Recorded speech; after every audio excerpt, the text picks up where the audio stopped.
भाजपा की सरकार है। जहां जहां भाजपा सरकार बनाती है, वहां की जनता लंबे समय तक भाजपा को समर्थन देती है। और दूसरी तरफ कांग्रेस की हालत कैसी है?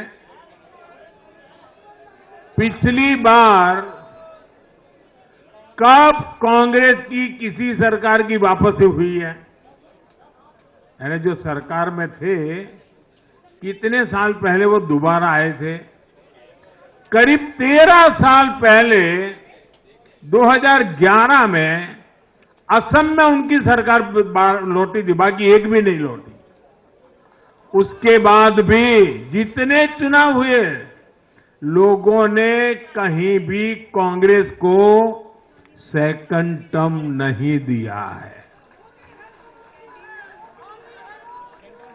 आपको जानकर के हैरानी हो जाएगी दोस्तों, देश में कितने ही राज्य हैं जहां कांग्रेस कभी 60 साल पहले वहां थी, कहीं पर 50 साल पहले थी, कहीं पर 40 साल पहले थी। 50-60 साल से वो सत्ता में आई ही नहीं है। एक बार लोगों ने निकाल दिया, कांग्रेस को घुसने नहीं दिया है। देश के ज्यादातर राज्य के लोगों ने कांग्रेस के लिए नो एंट्री का बोर्ड लगा दिया है। पहले कांग्रेस सोचती थी कि वो चाहे काम करे या न करे, लोग तो उसको वोट देंगे ही। लेकिन अब कांग्रेस की पोल खुल चुकी है, उसका डिब्बा गोल हो चुका है। साथियों, कांग्रेस सत्ता को अपना जन्मसिद्ध अधिकार मानती है।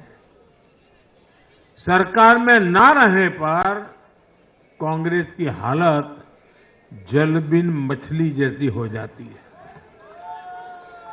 इसलिए वो सरकार में आने के बाद देश को, समाज को भी दांव पर लगाने से नहीं हिचकती।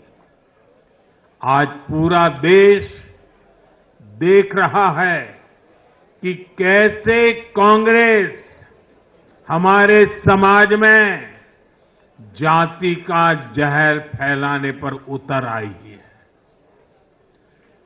जो लोग चांदी नहीं, सोने का चम्मच मुंह में लेकर पैदा हुए, जो लोग पीढ़ी दर पीढ़ी 5 स्टार लाइफ जीते आ रहे हैं, वो गरीब को जाति के नाम पर लड़वाना चाहते हैं। हमारे दलित, पिछड़े, आदिवासी समाज को भूलना नहीं है। ये कांग्रेस है जिसने दलितों, पिछड़ों पर सबसे ज्यादा अत्याचार किया है। ये कांग्रेस है जिसने उन्हें इतने दशकों तक रोटी, पानी, मकान से वंचित रखा। ये वो लोग हैं जो 100 साल बाद भी सत्ता मिलने पर कभी किसी दलित, पिछड़े, आदिवासी को प्रधानमंत्री नहीं बनने देंगे। सच्चाई ये है कि कांग्रेस का परिवार दलितों, पिछड़ों, आदिवासियों, इनसे नफरत करता है, उनसे चिढ़ता है। इसलिए आज जब दलित, पिछड़े, आदिवासी शीर्ष स्थान पर जा रहे हैं, तो इनके पेट में चूहे दौड़ने लग जाते हैं। हरियाणा भी इन्होंने दलितों को, ओबीसी को भागीदारी देने से साफ इनकार कर दिया था। उन्होंने दलितों और पिछड़ों को भी अपमानित किया। कांग्रेस के शाही परिवार ने तो डंके की चोट पर कहा कि वो आरक्षण खत्म कर देंगे। दलित और पिछड़ों का आरक्षण छीनकर कांग्रेस अपने वोट बैंक में देना चाहती थी। हरियाणा भी वो यही करने जा रही थी। साथियों, कांग्रेस भारत के समाज को कमजोर करके, भारत में अराजकता फैलाकर देश को कमजोर करना चाहती है।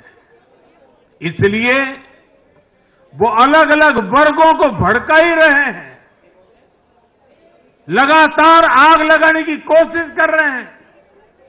देश ने देखा कि कैसे किसानों को भड़काने का प्रयास हुए, लेकिन हरियाणा के किसानों ने उन्हें करारा जवाब दिया कि वो देश के साथ है, वो भाजपा के साथ है।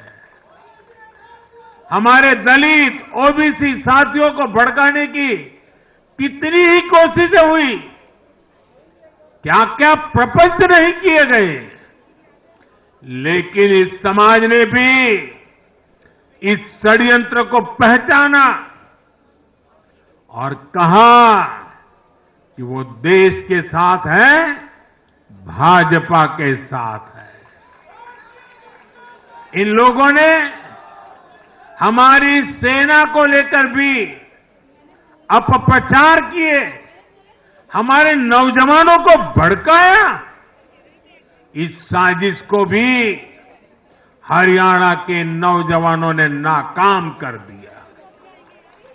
आज हरियाणा ने कांग्रेस को दो टूक संदेश दे दिया है। ये देश विरोधी पॉलिटिक्स नहीं चलेगी। हरियाणा की हर बिरादरी, हर परिवार ने एकजुट होकर वोट दिया, देशभक्ति से ओतप्रोत होकर वोट दिया। देशभक्तों को बांटने की साजिश को हरियाणा ने फेल कर दिया। साथियों, बीते कुछ समय से भारत के विरुद्ध भांति भांति के षड्यंत्र चल रहे हैं। भारत के लोकतंत्र को